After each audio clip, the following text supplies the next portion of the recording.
Welcome to On The Bit. I'm Dave from Dream Thoroughbreds, and with me is Lenny from Bluegrass Bloodstock. How are you, Lenny? Great, Dave. That's good, mate. We raced a bit flat, second up from a spell last week, mate. We did. But we're back this week and chock full of quality racing throughout Melbourne and Sydney. So two big Group 1s this weekend and numerous group races over the weekend as well. So we'll go straight into the Group 1s. The first Group 1 is the weight for age Maykbe Diva over 1600 metres at Flemington, mate. And yeah, a fantastic Group 1, one that should shape the spring, I would say. It should, Dave. There's great depth in this race. Dave, I like a horse that's got a pretty big spruik on him. The trainer thinks he's a Cox Plate horse. Yeah. We've got a high shap, and this is one of the better high shaps going round. Yeah. In Alpine Eagle, I think he's a class animal. He ran a slashing second here in the Australian Guineas over the mile behind Wangina. He gets back to this track here. He's second up where he's previously won second up. He's had one start, so that's all good for him. He should get a good tempo from Entirely Platinum. Hopefully get some cover, and I think he's going to be hitting the line pretty hard. So he's on the bit for me, Dave. He's Flemington 1600 you'd think would be a big track for him. Yep. 16 to 2000 you'd think he'd really excel. I'm keen on two horses in this actually. They're both drawn the car park though. Firstly, I think the class horse of the race is Faulkner. Yep. It took a freakish run by Australia in the Cox Plate last year to get him beat, but he just loves this Flemington 1600. He ran second in this race last year when he was first up, beaten an eyelash by Dissident, who went on and won multiple Group 1s. Yep. He's drawn badly in barrier 14, but he does have Damien Oliver aboard, who probably rides Flemington better than any other jockey. I even thought he could get across this field because Entirely Platinum's just drawn outside him. He'll go across to the lead. So he probably, I think he might even try and follow him across and then sit 2 or 3 lengths off the leader with cover. And if he does that, you'd want to be on your Betfair accounts and back him in the run, because I think he'd be mighty hard to beat if he gets to that spot. He hasn't been missed in the betting early. He's $6 fixed. And if he'd drawn an inside barrier, you'd want to have plenty on him in this race. So as I say, if he gets across, he's going to be very hard to beat and on the bit. The other horse I quite like in this race is Stock and Barrel. I think you tipped last time. Another horse that has drawn the car park in 16. I just thought his run first up was nice. Yep. He was solid in the betting that day. He goes enormous second up, this horse. I think he's an ideal sort of 1600 to 2000 metre horse. And again, he'd probably follow Entirely Platinum and Faulkner across the field, and he might be able to posse up a bit closer this time. He got a bit far back last time. Craig Williams takes the ride this week, and he's won on him in the autumn in the Group 1 Rosehill Guinea, so he knows the horse and knows how to ride him. He didn't get a lot of room first up, and in the straight they were sort of laying in on top of him, but he finished very strongly. I just think he might be one of the horses that takes the most improvement out of that run, and he's $11 fixed, and you might even get better on race day, so I'm pretty confident he can figure in the money, so I think he's on the bid each way. But a very good race, mate. As you said, it'll probably shape the spring, that whole race, and it won't just be the winner, it'll be everything running on behind it as well. 100%. The second big Group 1 is the $1 million Golden Rose for 3-year-olds at Rosehill, made in Sydney, and small field, but a good field. Yeah, good field, Dave. I really struggled to find a leader in this race. Yeah. Which sort of says to me that not finding a leader might be a bit of a muddling tempo. Small field. I think that's probably going to set up for a horse with the best turn of foot in a race. Yeah. And I think Exosphere demonstrates the best turn of foot in a race. His win was very dominant in the run to the Rose. That's probably the best lead up to go into this race. Yeah. So I think at the set weights of this race, I think he's a winner for me, and he's on the bit. I'm going to tip a bit of an upset here in this race. Of course, you can't be an upset when you've got the magic man aboard, Joe Moreira. But I'm on the stablemate of the favourite Exosphere, Shards. I think he's a big chance to win this race for a couple of reasons. I think you're right, there's a couple of things that will probably push forward. I think he sits right behind the leaders in sort of the one out, one back position. He'll probably sit behind Speak Fondly. He'll probably push forward.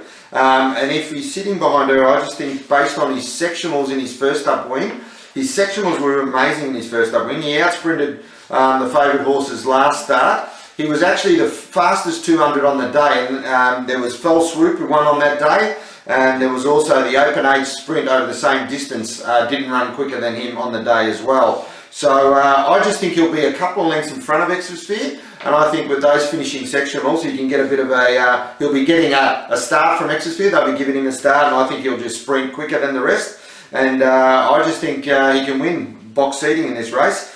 They can't afford to give him a start. So I think he's got Speak Fondly covered, because Speak Fondly on that same day won as well, and her sectionals were nowhere near what Shards ran. So he's $12 each way in a 9-horse field. I just thought he was on the bit, and I'll be laughing all the way to the bank if he gets up, mate. Stable news, Lenny. What's been happening? There's a lot happening this week, mate, isn't there? Yeah, this week. I had a good weekend last week. We had Magnet win. Magnet won at Ballarat. At Ballarat. Mio Dio dead heated for first, so we'll call him the winner. Yeah, absolutely. at Morpheville, so it was a good result. And tomorrow we've got the Exceed and Excel that has his first little scoot round out of the barriers. So at Mornington, At Mornington, that'll be exciting. And Parcel in the stakes race on Saturday and Longmac on Sunday. So Parcel in a stakes race, that's exciting for you too? Yeah, she was a $12,500 purchase from the Magic Millions June sale, and she broke the track record at her first start. So hopefully she can continue on from her first start. She's a flying machine in a tough race. Tough race. So you know where she'll be. She'll be in front. That's it. So hopefully she can hold on for you, mate. As you said, Magnet won last Sunday at Ballarat.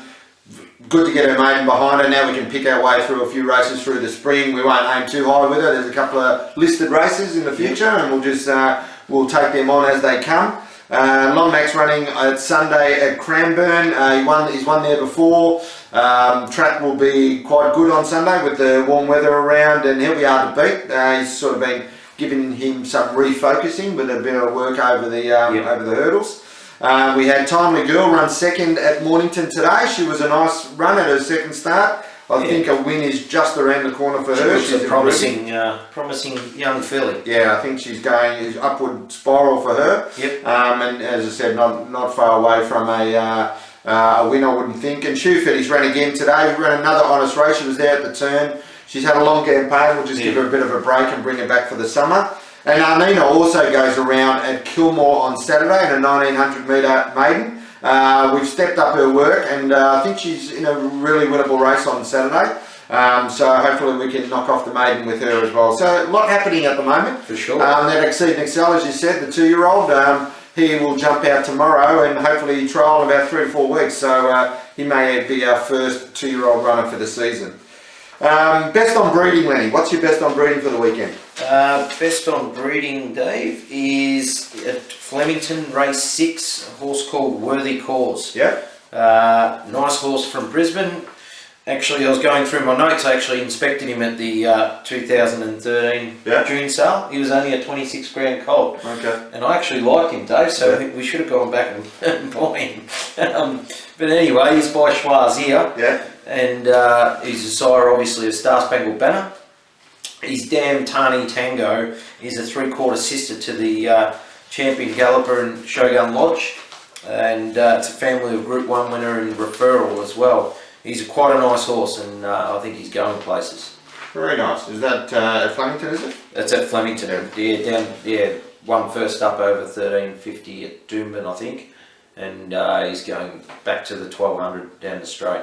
My value bet is in race 6 as well in that Flemington race, number 5, Under the Louvre.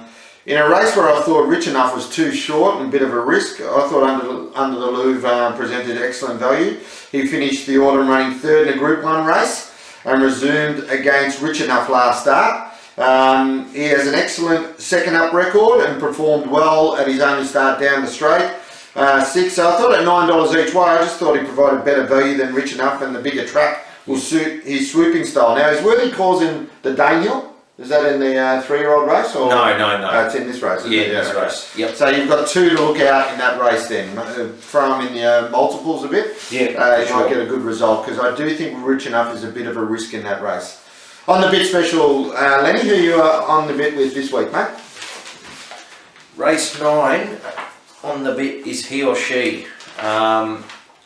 This galloper, he's a very good horse, WA horse. Turned in a very nice run first up at Caulfield behind Charmed Harmony. I think it was a really nice pipe opener. He's unbeaten second up and gets in on the minimum for a horse that's won 7 races. I think he's very well weighted. It's drawn out, which will suit, as he's a horse that appreciates galloping room. He's at the $6.50 quote at the moment. I'll be following this horse. If he doesn't win Saturday, he'll be winning very soon. He's a very nice horse. He needs a big track, and I've sort of spruiked him last start. Yeah, I think he just needs the bigger track. Yeah, he needs a bit of room, and that'll suit him. Yeah, I think the Hay Stable's got a big opinion of him. I'm on the bit with Flemington Race 5, number 8, Disposition. I just want to have plenty on here. He's a Group 1 performer, this former WA gelding. Had a couple of runs with Wes Hunter in the autumn, running second to Wangina in the Flemington 1400. Stratum Star ran third that day, and he nearly won the Memsey 2 weeks ago. Disposition was going to run in the Memsey 2 weeks ago, but the Freedman stable, he's now with Lee Freedman and Anthony Freedman. They held him off and trialled him up again before setting him for this race. Damien Oliver goes aboard, listed company. I just think he's a moral on Saturday, so he's on the bit for mine. Off the bit, Lenny, who are we laying this week, mate? We're laying Dave race 2 at Sydney, Silver Ball Dave. Yep. It's going to his third up run, straight to the 2000, so bit of a query there. A few of these in this race get a really nice weight drop off him. I think there's a few other chances in this race, and I thought he'd come up pretty short at the $1.90 quote, so I was happy to leave him out. I'm off the bit with Flemington Race 9, number 11, Iggy McCool. I'm not sure how many chances we're going to give this horse as favourite, but this is actually a good race, this last race of the day. He came up favourite in the early betting, but this is a really strong race with a few horses launching into the spring. I thought she had every chance last start, and she didn't win again. And this is a tougher race for her on Saturday, so I can't have her. I'd leave her out of the quaddies, just leave me out of her. She's off the bit for mine. So as I said, mate, a pivotal weekend of racing. It'll set up the spring. Everybody loves the race at Flemington, so good luck, and we'll see you next week. Cheers.